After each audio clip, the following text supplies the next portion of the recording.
Greetings, fellow tankers. This is Psyberius here, and today I have the Panzer 2G gameplay and review. Since this is a Tier 3 tank, I am going to try to get into some tanking basics and tanking 101-ish kind of stuff. In the hopes that maybe if anybody's trolling around YouTube or on the forums and happens to be looking up any of the lower tier tanks, that maybe I can potentially partially educate somebody out there. For the rest of you guys that are just kind of curious about the line in general, this is where it picks up. This is where it all begins. Coming off of the Tier 2 Panzer II in Tier 3, well, here we are, the Panzer 2G. For anybody who hasn't really looked at the tech tree yet, you can see it joins up right at Tier 3. It's actually an offshoot of, like I said, the Panzer II.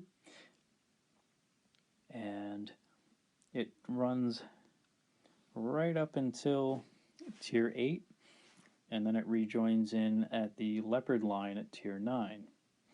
So you got these few tanks here. Got these 6 tanks, so you don't quite get a full line, but you've got mostly a new line.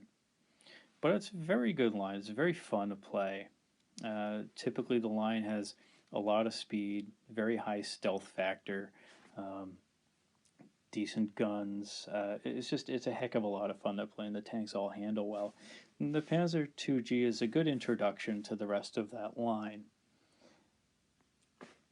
Going over the stats of this tank, you can see it's pretty much got all autoloaders for its options as you level it, starting with this little 2cm cannon, and then it gets the 2cm flak 38, which those are the guns that it actually had in real life.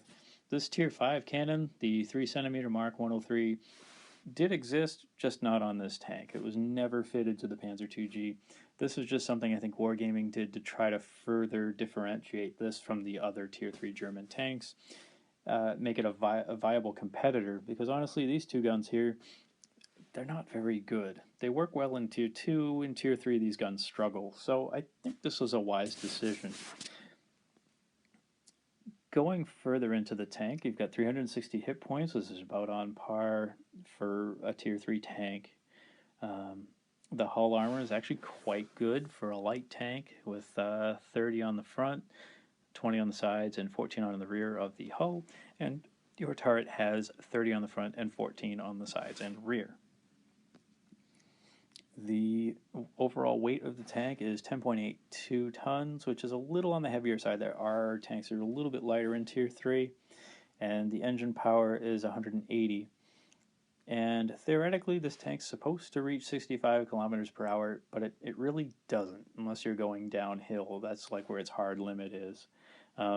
Realistically, this tank will hit about 50 to 55 kilometers per hour on level ground that's reasonably flat and has low rolling resistance. Cross country, or if you're driving across harsher terrain, you'll probably see 45 to 50, which is still pretty quick, but don't expect to be cruising around at 65 kilometers per hour. I don't want to say that's a lie. That's just like an absolute top limit if you drop it off a cliff. The traverse speeds, however, are quite accurate and true at 44 and 42 for your hull and turret. That makes this tank quite maneuverable and works quite excellently with the speed that it actually does have. Getting into the rest of the stats here, the view range is 230 meters, which is on par with everything else in Tier 3. As far as I know, I don't think there's anything else that really deviates very far from 230 in Tier 3. The 3cm cannon has a 6-shot magazine, and it fires in 2-shot bursts. So you get your 3 2-shot bursts, and it has a 7-second reload speed on the magazine, which is quite good. It's not too long, it's not ridiculously short and broken. It works really well for Tier 3. Let's see, getting into the penetration numbers. The AP penetration on this is 95, the APCR rounds is 110. Those are very good numbers for Tier 3. Rarely will you have to use the APCR rounds. That 95 is more than enough to get you through, even taking care of a lot of tanks frontally. I do carry a healthy dose of APCR just in case. but I rarely have to use them. You'll see in the gameplay videos, I pretty much just use AP in the games that I'm in. There are some instances, of course, if you're up against certain tier 4 tanks, you may have to use APCR rounds.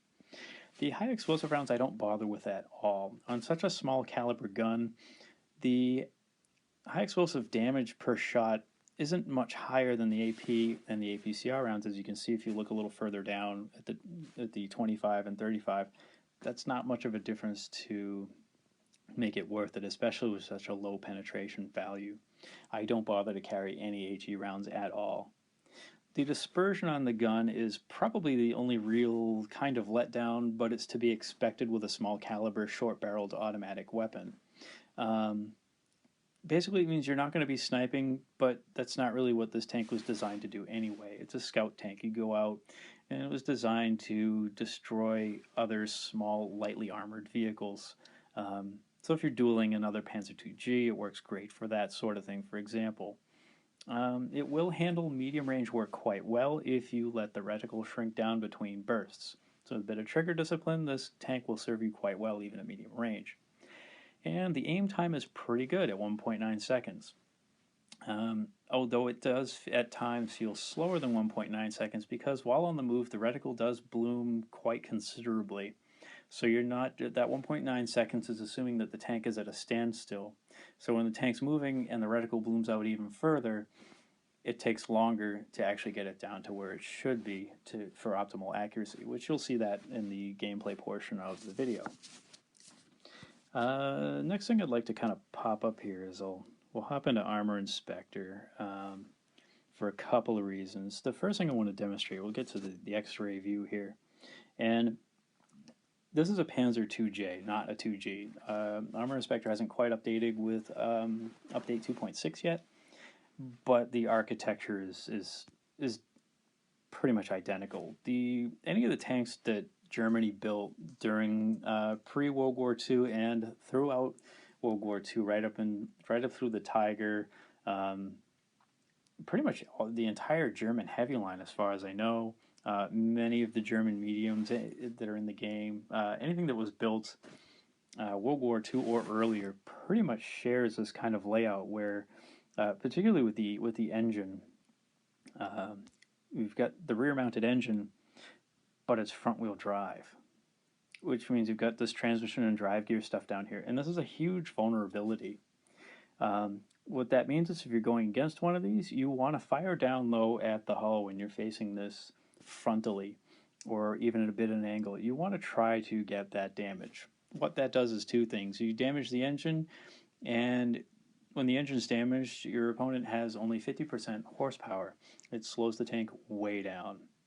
Makes them an easier target for yourself and your allies to dispatch.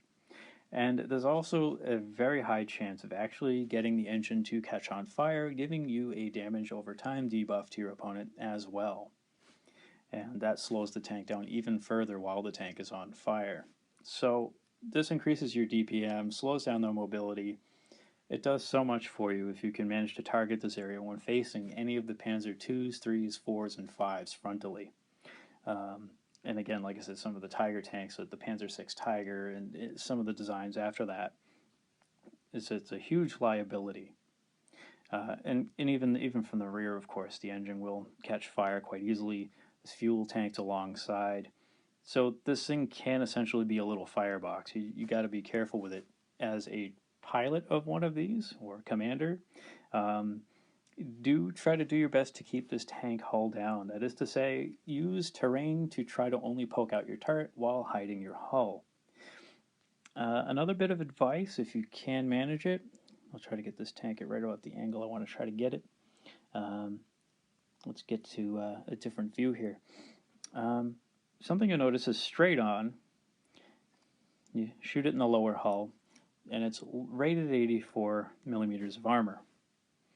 If I angle that same armor at even just 30 degrees, or 31, we'll get it close enough, fire at that lower hull, all of a sudden it's 95 armor. Angling increases your effective armor, and it also helps with the side armor of 86. Oh, there's a particular weak spot there. But you can see that it makes a notable difference. So that's quite a bit of difference that the angling can do. And what that looks like if you're driving a tank, assuming that your opponent is where the cannon is angled, it's about what it should look like. You want to try to put your gun up over the tracks, and that's a rough guide that you're doing it right. And you'll see a bit of this in action in my gameplay portions of the video. Now, granted, you're not going to want to just sit out in the open and expect to bounce shots and, oh, look, I'm angling and everything's just going to ricochet off. But it works in conjunction with keeping your tank moving and keeping your tank hull down. All these little pieces together help to mitigate damage by either having your opponents miss you and not hit you in the first place, or if they do hit you, they hit an angled piece of armor with a decreased chance of penetrating you. But enough of my jibber jabber. Let's get on to some gameplay.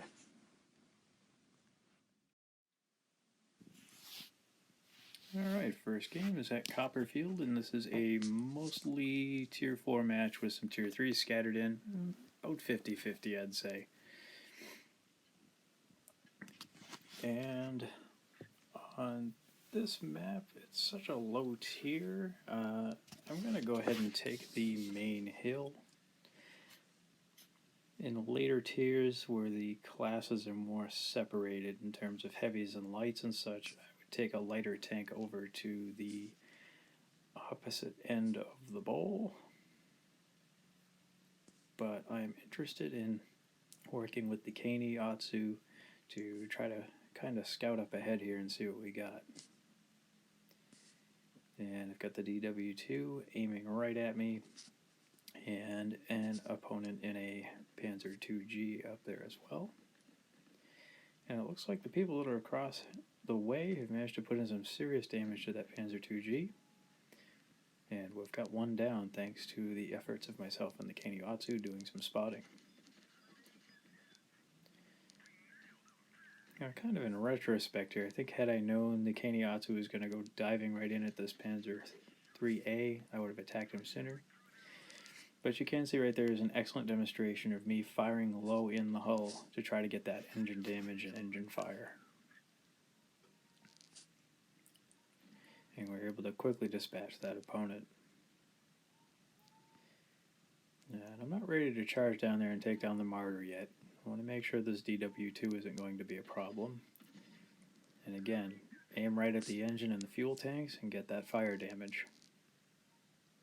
Anything to help out your DPM.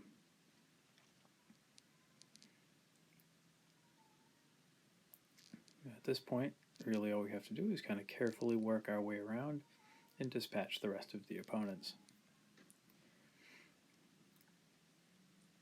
You'll notice where I am spotted, I don't want to hang out in the open too long. I hang out just long enough to try to ambush this Martyr too if I can. Again, you can see I do a bit of engine damage by shooting it in the rear. And you can see that he moves quite a bit slower since he suffered the engine damage. You'll also notice that when I don't fire all of the contents of my magazine, I will open up the ammo selection and select the ammunition I've already got selected to force a reload on the magazine. In this case, I'm using the AP rounds, so I open the slider, hit AP again to manually force a reload. As you move into higher tiers and some of the reload times get longer, when to force a reload becomes a more critical decision.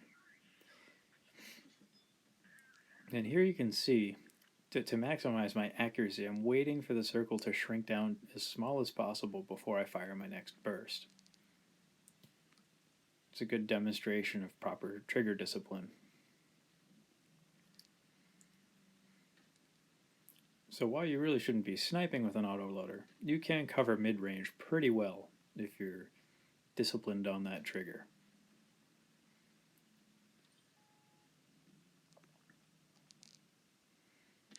And again, it pays off here. Now, I could just spray the contents of the magazine right into the back end of that Matilda, but I'm really trying to focus on where that engine is. I don't want any of my shots to stray off into the tracks or into the upper portion of the rear. And as you can see, because of that, I was able to catch him on fire to get that free fire damage. It makes a big difference on your damage output. And I do hang around a little too long and take a shot from the M3. But I do wait in between his reloads to pop out and carefully put shots in. Again, I'm not spamming the button because I know I can still empty the contents of my magazine into him before he reloads. I have plenty of time. So I thought there's a pretty good example of trigger discipline and when and how to fire the autoloader to get the optimal results from it.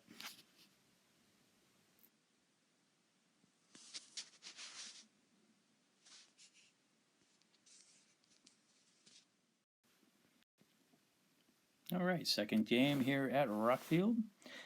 This is a primarily Tier 3 match. We've got a couple of Tier 2s hanging along for the ride. On a side note, if you're looking at my loadout there, you'll see I do carry a good healthy dose of APCR. I get 60 of those, 120 AP rounds. I don't think I've ever really had to dip into the APCR rounds, but I like to have them there just in case. And I've also got the multi-repair, speed boost, and chocolate. If you're maybe having a hard time with this tank, you're still learning it, certainly you could swap out the speed boost for an automatic fire extinguisher or even a repair kit if you find yourself getting tracked often. Also viable options. For equipment, I do load out the vents, the enhanced gun laying drive, and I do run coated optics. Coated optics over the binoculars because light tanks don't lose their camouflage value while on the move. So stay on the move and use coated optics. I prefer a more active scout role. Although in this game here, this is more of a holding the line role. This isn't not really much scouting going on here, but right here there's just it's really just putting it all together, staying hull down. I'm one by one engaging targets. I'm being careful with the trigger discipline and trying to place my shots versus just spraying them in a general direction because I have a whole bunch of shots. I'm doing everything I can to maximize my DPM so that they can't just rush me. I can take them out before they get here. And so far, my team's actually been fairly helpful, what's left of them. I get some free shots into the T-82, and I know this Panzer GT is probably going to try to capitalize on it, but I can sort of hide under his gun depression right away. And you'll see by my angle, I'm able to reverse and angle, so all he gets is a bunch of bounces off of my front plate that's angled. Right here, I'm not quite as careful. I suffer a bunch of damage, but you can see that I'm focusing very much on that frontal lower hull, and I'm able to get some massive fire damage.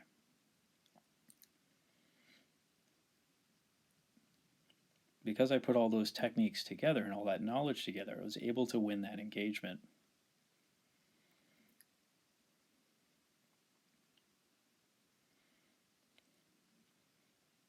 And I'm able to race up ahead enough to pop some shots in to finish off that medium before the cruiser could pull up.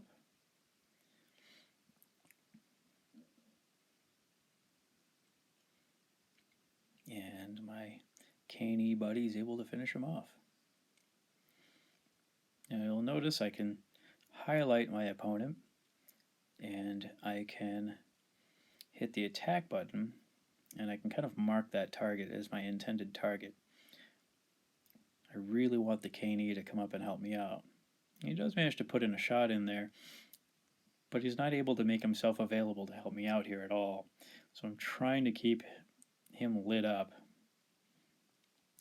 and I'm trying to make him nervous by just like moving around, maybe bait him into making a mistake. If he gets anxious, maybe he'll try to come up over at me, and I can shoot him from underneath before he can kill me.